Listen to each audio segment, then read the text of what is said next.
And we're live. All right. Well, welcome everybody to another week of draft previews. And excited to bring a couple more to you, two owners that I really like, Norm and Milan. And this time in the LOC, we got Norm, who's in his third year here with Canadian Guy. And Norm took over a really shitty team when he joined the LOC. And I'm excited to get his preview going. What do you think, Sean? Yeah, you're right. He definitely took over a pretty shitty team. I mean, we'll see how his team progressed from that time 3 years ago. But I'm always excited to get looking at the teams and getting the previews done each week. Right on. Yeah, first up, I mean, he's been here for 3 years. He doesn't have a winning record. He's 6-20. Has obviously 6-20. He hasn't made the playoffs. No trophies. Nothing along those lines. He has a winning percentage of .231. That's 19th all time. So I mean, it looks like the team hasn't progressed even with Norm taking over. Yes and no. I mean, the first year he joined, he had one win. And now last year he had 5 wins. So he actually has progressed. And I guess the next progression point here for Norm would be to try to get over 500 this year. Yeah. I mean, I think this year, 500 is kind of dangerous, though. I think everybody's going to be shooting for that 500 mark, though, with somebody going down. So I don't know if 500 is going to keep you safe. Good point. Moving on, his best finish was 13th. 13th place. That was the last season that just passed. Yeah, I mean, one way of looking at that for Norm is there was 7 owners. Would it be 7? Yeah, that was worse than him. So, in this league that is this competitive, I would say good job. Yeah, for sure. For sure. Looking at his schedule, I mean, I don't think he had any. He has like 1 or 2 winning records. I mean, True North, 1-0. Billsy Bobby's 1-1 against, and there's other teams. 12th man, he has a losing record against. So I mean, I think when you have a losing record against Templars, I don't know about that. Yeah, he's got a winning record against Stan and BC Lions, though, which I'm interested to see that one. Those are divisional opponents, of course. And then against the rest of the division, myself, my brother, as well as Adrian, he doesn't have a single win. So I'm sure that's where you have to start. You got to beat your division first. And it'll only even get tougher, obviously, next year when we go to 2 games against our divisional opponents, which I'm really excited about. But yeah, it's not an easy schedule for Norm by any means. And, we go strength of scheduling, but I wanted to have it so Norm had played every single team in the LOC this year, which is why he did end up with a couple of tough matchups like Green Lightning in week 7. Mm-hmm. Yeah, for sure. I mean, Green Lightning, even Deuce Bombers. I know we talked about him before. But I'm really excited to go, playing your division twice, and then that 5 to playing in another division. That way, you're somebody like Templars who did horrible last year, I should say, won't have a better schedule than somebody like Art the Architect or me, where now everything is an even playing field. Yeah, I totally agree. I'm excited about the change, and the extra week really made it that much easier. Yeah, for sure. Let's take a look at his keepers. He has, Patrick Mahomes. I mean, that's always a great keeper. And then I kind of think it goes downhill and then picks back up for a couple seconds, and then it's I mean, he's got Gus Edwards. Odell Beckham. And T.Y. Hilton. I mean, he might put up a good season. I mean, I'm actually a big fan of Carson Wentz and Indy, but I mean, it's going to be hit or miss. Either he's going to be really good or really horrible. And then Jasicki, I mean, he's a decent tight end. Top 5, probably gets you some points there. And Eric Kendricks, I mean, okay, that's a good IDP.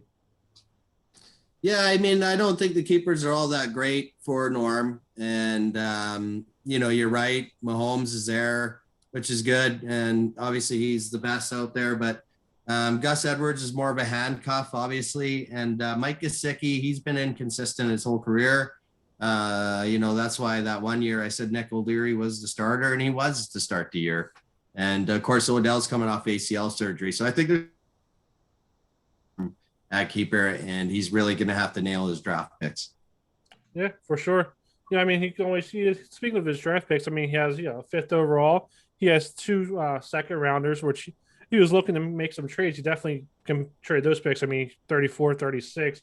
You're picking mid second rounds, so you can definitely try to move one of those and pick up another solid keeper. Yeah, Norm's going to have to find some really good offensive players in those first 5 picks in the first 4 rounds, because you can see in the latter 6 rounds there, he only has 2 picks. So he really needs to nail those first ones, and he needs to get a game changer with the 5th overall pick, I feel, to be competitive this year. No, I agree with you there. He's sixth, seventh, but there's no eighth, ninth, or 10th.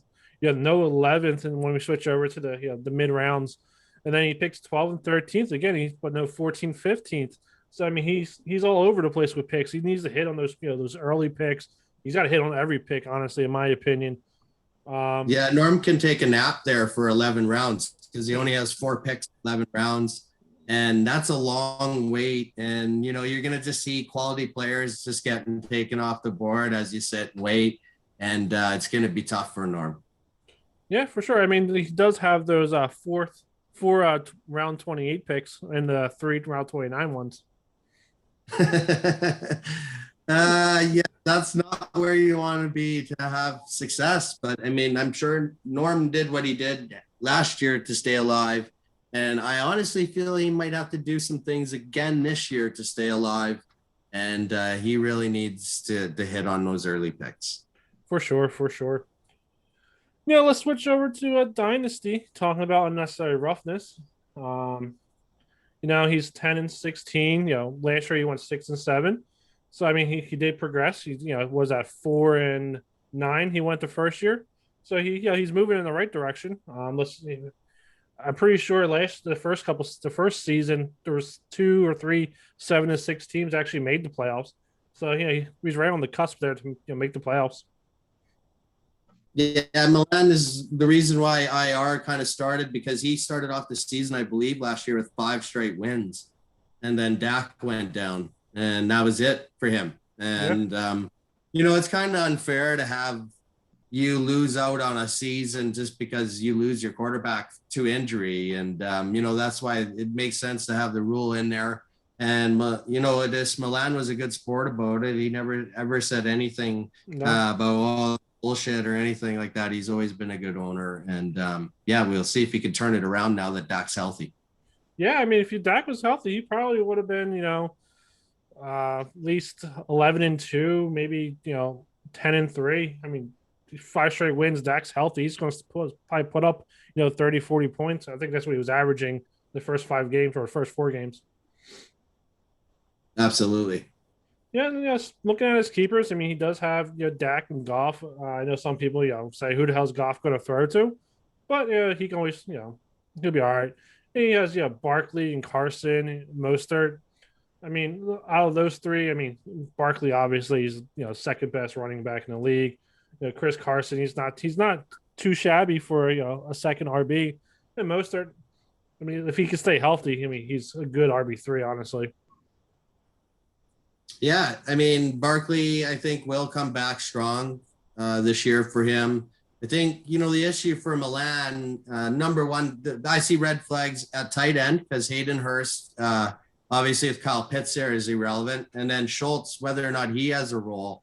And then when I look at his wide receiver room, obviously these guys were picks from last year. Brian Edward, Lynn Bowden, who I don't think are really going to be making much of an impact, along as Tyler Johnson as well. I mean, he does have T. Higgins there, which also he got bad news from when they drafted Jamar Chase. So there's a lot of question marks still here for Milan heading into this season. No, I agree with you there. That's where I was going to say his biggest, question mark is definitely his wide receiver room. Sanders, I mean, he's an RB2, maybe an RB3 now, playing against Beasley, who could be the RB2. AB, I mean, he's RB3. He's a wide receiver 3, obviously. So I mean, he needs to either pick a wide receiver. I believe he's drafted in fourth, fifth, or sixth, or make some trades. Speaking about picks, he is picking sixth. He has a pick in every round. He didn't trade any yet, so he does have a chance to pick a wide receiver at 6. He might be able to take Chase or Smith. at 6th. Yeah, I mean, when I did my mock draft, I had him going Justin Fields at 6 because he was talking about, Goff and whether or not he really was the answer. And this is his opportunity really to get rid of Goff, I feel, to go with Fields. And it's not going to be long till Fields is starting. But, when you look at the wide receiver room, this is also an opportunity probably for him to get a guy like Devontae Smith at 6, maybe even Jamar Chase might even still be there. Waddle. I mean, he'll have this choice at wide receiver at 6. And I think because of Goff is starting, Milan can wait another year for the quarterback. And I think he's probably going to make the right decision when he came out publicly and said, I'm not going quarterback. And it's clear he's probably going wide receiver. Yeah, I mean, he might be able to, if he's out of it, out of the running he might be able to pick up that QB2 towards the end of the season. Yeah, if Goff, who knows, maybe Goff will do something crazy and actually be a good quarterback. Yeah, and I mean, he's still going to have a chance to get somebody good at pick 22 too. I mean, if you look at the first 2 of the dynasty draft last year, there was still lots of good players late round 1 into round 2 that were being chosen. Oh, for sure. And that is the end. Anything else you want to talk about? Just this is what you're all trying to covet, obviously, in LOC Dynasty, the new trophy. I'm excited to send it to whoever the new winner will be and start the tradition of sending it to the winners each year. And then, of course, we got our League of Champs plaque, which will have 5 more winners awarded until I probably buy like a really cool trophy for the LOC. And then obviously the plaque will go in the LOC Hall of Fame. But nice. Excited to see what happens after June 1st. I think we'll probably see 1 or 2 big names still get traded in the NFL. And then after that, we're kind of waiting for camp, really, guys. But we have our draft date set. Everything's set to go except the keepers. NFL.com is being losers about it right now. So I really need you guys to figure out who you're missing out on in Dynasty and send us that list so we can send it to them, because really they're just blowing me off and saying, send us the players you're missing. Yeah, it'll take hours for me to figure out your rosters, guys. So please send me who you're missing. Yeah, for sure. Well, all right. It was a good chatting. I'll talk to you later. Yeah, you bet, man. See you, man. Happy weekend, everyone. Bye.